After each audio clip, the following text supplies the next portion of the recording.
Zahmetkarlık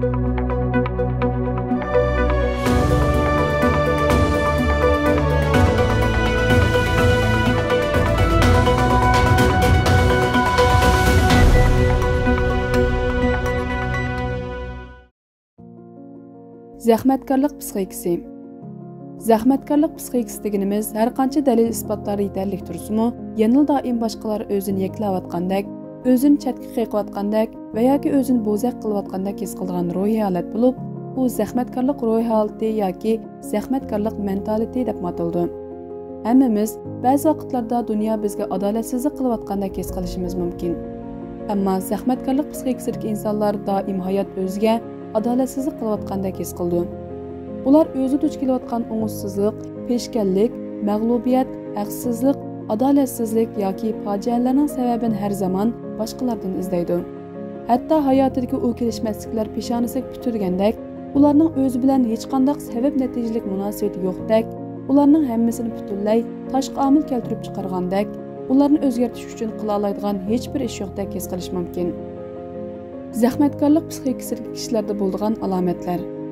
Zahmetkarlık psixikasidagi kishilarda bo'lgan alomatlar nurg'un taraflarda namoyon bo'ldi. Zahmetkarlık psixikasi bor kishilar o'zini dunyoning sirtida qolgandek, boshqalar o'zlarini yeklayotgandek, o'zlarini bo'zaq qilayotgandek yoki boshqalarni o'zlaridan foydalanayotgandek his qilishi yoki hayotida yuz bergan o'ng'ishsizlik, kelishmaslik, mag'lubiyat yoki fojialarga qarata shaxsiy mas'uliyatni o'z ustiga olish qiyin bo'lish qatorliq ahvollarni o'z ichiga oldi. Qilmish jihatdagi alomatlar. Birinchi, ishlar o'ng'ishli bo'lmaganda yoki xato bo'lib qolganda doim sirtqi omillarni bahona qilish yoki boshqa kishilarni ayblash. Ikkinchi, shaxsiy mas'uliyatni o'z ustiga olish yoki o'zining nada ketkazib qo'yganligini tunib yetish qiyin bo'lish. Uchinchi, boshqalarni haddidan ziyoda tanqid qilish. To'rtinchi, o'zining talaysizligidan o'kinish va o'zini jazolash. Beshinchi, faqat o'zi ko'ngil bo'lgan kishilar bilan aloqa qilish. Tonish jihatdagi alomatlar. Birinchi, dunyoni adolatsiz yoki bexatar emas deb qarash. Ikkinchi, dunyo qarshining burmilnishi yoki dunyoni xato tunish, to'g'ri xato almashib qilish. Uchinchi, salbiy yoki zaharlik tafakkur qilish, dunyoga yomon ko'z bilan qarash. To'rtinchi, o'tmishdagi xatolar va fojialarni o'ylash. Beshinchi, o'zini jazolash yoki o'zini o'ldirib olishni o'ylash. Munosabat jihatdagi alomatlar. Birinchi, boshqalarga yaqinlashish va ishonishda qiyinchilik his qilish yoki boshqalarga osonlikcha yaqinlashmaslik, ishonmaslik. Ikkinchi, his tuyg'usi kam bo'lish yoki yo'qolib ketish. Uchinchi, boshqalarga hissdoshlik qilmaslik yoki hissdoshlik tuyg'usi kam bo'lish. To'rtinchi, jamiyatda ko'zga ko'rinlarga va boshliqlarga ishonmaslik. Beshinchi, boshqalar bilan bo'lgan munosabatga gumon bilan qarash yoki ular bilan bo'lgan munosabatda har doim musofa saqlash. Oltinchi, ijobiy tanqid qabul qilmaslik. His tuyg'u va kayfiyat jihatdagi alomatlar. Birinchi, tashvishlanish va tushkunlik. Ikkinchi, boshqalar tarafidan unutilgandek yoki e'tiborga ilinmagandek his qilish. Uchinchi, gunohkor yoki nomus his qilish. To'rtinchi, o'zini sho'rpeshona, talaysiz yoki tuvan ko'rish. Beshinchi, boshqalarga norozi bo'lish yoki o'shmanlik qilish.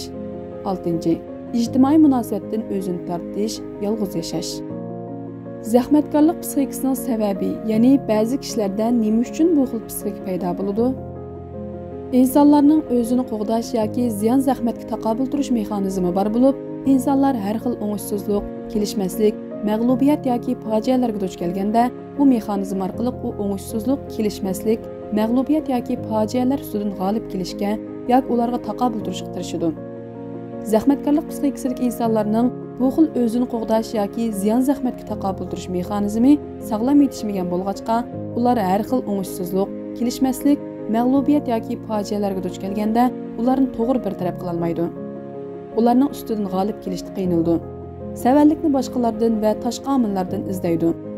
Ular turmushga passiv qaraydi. Yuz bergan ishlarni o'zlarining kontrol qila olmaydiganligiga ishindi.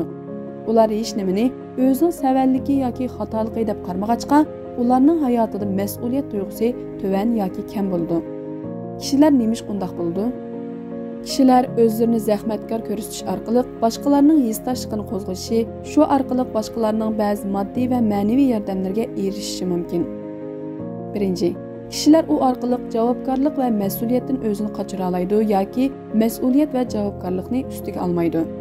Ikkinchi, undaq kishilar boshqalarning o'zlariga qilgan hissdoshligini, e'tibor berishini, diqqat qilishini, moddiy va ma'naviy jihat yordamlari qatorliqlarni his qila olmasligi mumkin.